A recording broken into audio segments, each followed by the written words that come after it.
Hello, hello, bienvenue sur Kat. Merci d'avoir cliqué sur cette vidéo. Moi c'est Kat et aujourd'hui je voudrais t'inviter à une sorte d'investigation réflexive sur les cheveux crépus. Oui, on parle des cheveux crépus, c'est mon sujet de base, hein. C'est même la raison d'être de ma chaîne. Donc si tu me découvres grâce à cette vidéo, sache qu'ici je parle principalement des cheveux et si ce sujet t'intéresse, je t'invite à t'abonner en activant la cloche de notification pour être alerté chaque fois que je posterai une nouvelle vidéo.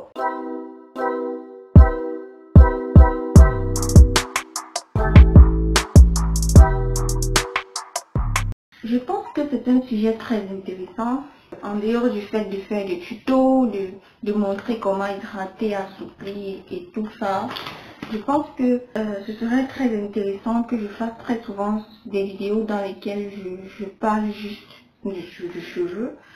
Parce que je trouve que ce sujet peut vraiment être intéressant. J'espère pouvoir t'apporter de la valeur ajoutée. Et je reste convaincue que si tu me suis de bout en bout, tu pourras vraiment retirer quelque chose de positif de cette vidéo. Tu pourras vraiment comprendre ce que j'essaye d'exprimer. Avant-hier, je suis tombée sur une vidéo dans laquelle on parlait de la maison en feu de Martin Luther King. Déjà, lorsque je suis tombée sur la vidéo, quand j'ai vu le titre, j'étais complètement bouleversée par le titre. Je me suis dit, mais attendez, de quelle maison s'agit-il? Et quand j'ai regardé la vidéo, je me suis sentie énormément interpellée.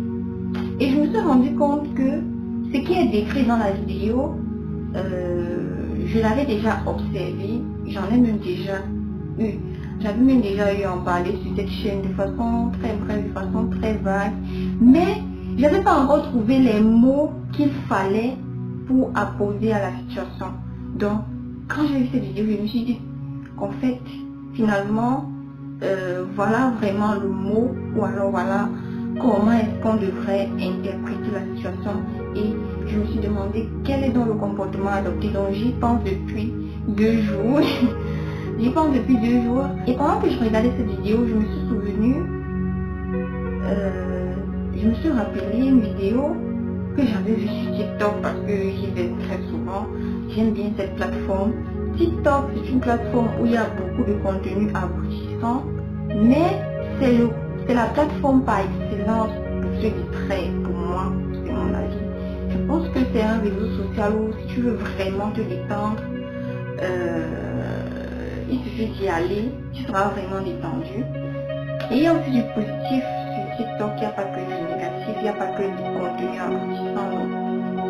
Mais sur cette plateforme, je suis tombée sur une vidéo d'une jeune dame qui est d'ailleurs très populaire sur la plateforme, dans laquelle elle répondait à un commentaire d'un de ses abonnés qui lui faisait le reproche d'être trop artificielle, de ne jamais se présenter sans make-up et avec ses cheveux crépus.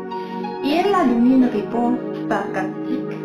C'était un peu comme si elle se moquait de cet individu en se présentant avec ses cheveux secs, mais en les dénigrant, en disant que c'est pas beau, c'est disgracieux. En fait, à la limite, elle s'excusait de montrer ses cheveux. Et je crois qu'elle n'a même pas fait 10 secondes avec ses cheveux, qu'elle les a recouverts avec sa perruque et elle a mis le make-up pour dire à celui qui avait fait le commentaire que, en fait, ton commentaire laisse indifférente, parce que j'essaye de ne pas utiliser les termes grossiers, parce que mes vidéos sont très censurées. Je m'en rends compte. Chaque fois que je fais des vidéos, je dis des choses qui ne sont pas acceptées par la plateforme, donc je vais éviter de dire des trucs qui empêchent ma vidéo d'aller quelque part, d'autant plus que j'ai très peu de visibilité, j'ai très peu d'abonnés, et donc lorsque je fais des vidéos, il y a très peu de gens qui regardent. Si en plus du fait que très peu de gens regardent, je suis encore censurée par la plateforme, ça ne marche pas, c'est un peu c'est dévalorisant pour mon travail et c'est un peu frustrant aussi. Donc je ne vais pas dire des choses qui ne sont pas acceptées, ou alors si je dis des choses qui ne sont pas acceptées, je vais essayer de les retirer lors du montage. Donc La jeune dame excusait à la limite d'avoir montré ses cheveux. Déjà, ses cheveux ils étaient très mal entretenus, ils étaient très moches. J'avais même l'impression qu'elle ne les lave même jamais. À un moment donné de la vidéo, je me suis demandé, est-ce que cette jeune dame lave même ses cheveux? Il y a une journaliste, je ne sais pas si c'est une journaliste ou c'est une chroniqueuse, je ne sais pas trop bien ce que c'est, mais c'est une femme d'origine africaine qui a passé tout son temps à faire l'apologie d'une marque de produits qu'elle avait conçue, de défrisage en fait. C'est une marque de défrisage qu'elle a conçue et lorsqu'elle faisait ça, elle recevait les encouragements des autres, de l'autre couleur de peau. Il y avait une vidéo qui circulait, il y a des vidéos qui circulaient d'elle où elle se faisait carrément lyncher par l'un des candidats à la présidentielle de France. Je ne vais pas prononcer son nom ici parce que c'est quelqu'un que j'apprécie pas. Et je n'ai pas envie de lui faire de la publicité pour rien. Donc, dans la vidéo, il lui proposait de changer de prénom. Il lui disait que son prénom là, c'est pas joli, ça ne lui convient pas et qu'elle pouvait changer de prénom. Quand j'ai regardé la vidéo, je me suis un peu moquée parce que je me suis dit, mais finalement, toi tu reniais tes attributs, tu rejetais tes attributs, tu rejetais les tiens, tu exaltais les autres à être conciliant. Et puis finalement, je te retrouve désillusionnée parce qu'en fait, tu te rends compte que ces gens ne te respecteront jamais, jamais, jamais, jamais. Donc, en gros, il y a plein d'exemples comme ça, des femmes qui se font insulter, des noirs qui se font parce qu'ils sont noirs, des gens qui ont besoin de changer de cheveux, de texture de cheveux pour être acceptés par une communauté. L'exemple le plus parfait même pour illustrer cela, c'est le cas de Jada Pinkett Smith. Jada Pinkett Smith qui raconte qu'elle était obligée de dénaturer ses cheveux, d'utiliser des produits dangereux. Et à force de les utiliser, elle a développé de l'alopécie.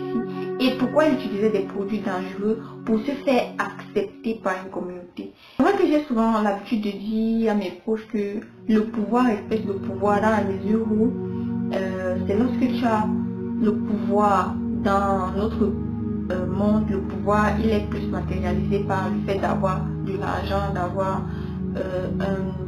un certain poste de responsabilité. Et donc, je me dis, oui, c'est que le pouvoir respecte le pouvoir, mais lorsqu'on vous donne ces postes de responsabilité, vous êtes en quelque sorte muselé. Pour être intégré, pour être accepté dans certaines sphères de la société, il faut obéir à certains critères. Dans la vidéo dont je parlais au début, on n'a pas parlé des cheveux, hein, mais je me suis remise en question, j'y ai réfléchi sous le prisme des cheveux et je me suis dit qu'il faut qu'on évite de s'intégrer, d'essayer de s'intégrer. Je crois que c'est même ça le problème actuel. Beaucoup de jeunes filles portent des perruques. Pourquoi? Parce que tout ce qu'elles voient à la télé, c'est la perruque. Parce que malheureusement ou heureusement, notre cerveau est plus orienté visuel. Je ne sais pas trop bien comment expliquer. On comprend mieux ce qu'on voit que ce qu'on écrit ou ce qu'on entend. On est beaucoup plus ce qu'on voit. Donc notre cerveau a tendance à donner une priorité énorme à ce qu'on voit. Donc on est ce qu'on voit. Et à force de voir à la télé toujours des perruques, des mèches, les jeunes dames ont tendance à se dire c'est ça qu'il faut que j'ai pour me sentir bien. Ce qui caractérise le plus notre communauté actuellement, on veut toujours se faire accepter par les autres dans tous les domaines de la vie, que ce soit sur le plan musical, sur le plan cinématographique, sur le plan artistique. On a cette sorte de mimétisme là et de recherche de l'intégration. Quand on essaye de rentrer dans le passé, on se rend compte qu'à l'époque, il y avait énormément de choses autour des cheveux. Les cheveux étaient sacrés pour les Africains. C'est pas la blague. Et quand j'entends souvent des filles dire ça prend trop de temps, j'ai envie de vous demander, attendez. Est-ce que vous avez déjà vu les anciennes coiffures de nos mamans, les coiffures des femmes d'avant, vous pensez qu'elles faisaient 10 minutes pour faire ce genre de coiffure. Et très souvent, on donne l'impression que ce sont nos cheveux qui demandent plus d'entretien que les autres. Nous, on prend trop de temps, alors que les autres, en un tour de main, elles ont fini de prendre soin de leurs cheveux. Renseignez-vous. Essayez de vous renseigner. Parce qu'en réalité, ces filles aux cheveux caucasiens prennent parfois même beaucoup plus de temps que nous pour prendre soin de leurs cheveux. Évitons de nous intégrer à une maison qui brûle déjà. C'est ça l'image de la maison en feu de Martin Luther King. Et qui veut aller rester dans une maison qui est en feu? Regarde comment notre société fonctionne et tu vas te rendre compte que rien ne va. On a l'impression qu'on ne sait même pas. Dans une de mes précédentes vidéos, je me demande ce qu'on aura plus tard, parce que en réalité, les choses vont de mal en pire. Et qui veut aller vivre dans une maison qui brûle? Personne. On aura beau essayer de se faire intégrer, on ne sera jamais accepté dans le fond, parce que dès l'instant où tu vas essayer de faire quelque chose qui va à l'encontre de leurs intérêts, ils vont te rappeler que tu es noir, que tu es inférieur et que tu n'es pas des leurs. Même si on te donne l'impression qu'on te donne toutes les faveurs, ils finiront toujours par te rappeler que tu n'es pas des leurs. Et de plus, leur système de fonctionnement est désastreux. C'est une maison en feu.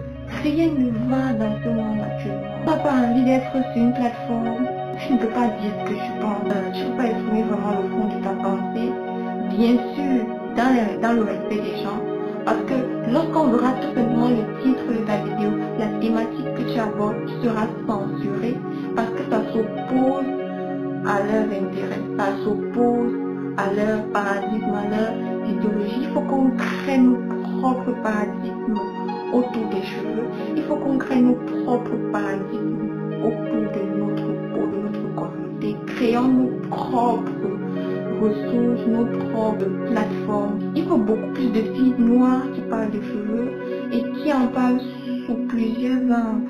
Des filles qui vont me faire des sculptures sur leurs cheveux, des trucs magnifiques qui valorisent le cheveu à tel point que lorsqu'une jeune fille se connecte sur les réseaux sociaux, qu'elle voit aussi, en plus des perruques, des filles qui font des choses magnifiques sur leurs cheveux et qu'elle ait même seulement envie de reproduire, de prendre soin de ses cheveux, qu'elle ait confiance en elle. On a besoin de ça. Alors, en gros, c'est un peu la petite réflexion que je me fais depuis 2 jours sur le sujet. Évitons l'intégration, parce que essayer de s'intégrer, c'est un piège en fait. Peut-être cette vidéo, j'espère qu'elle t'a apporté de la valeur ajoutée. C'est vrai que la vidéo n'est pas très circonscrite et tout, mais je me suis rendu compte d'une chose. Je préfère lorsque mes vidéos sont faites de façon spontanée. Toutes les vidéos où j'ai préparé le texte, j'ai calculé les phrases et tout ça, je les apprécie moi-même moins. Et je suis dans une logique où je veux déjà kiffer ce que je propose.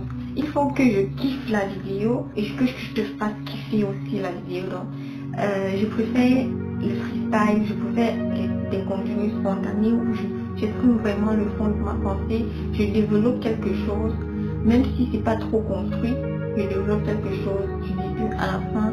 J'espère que j'ai pu me faire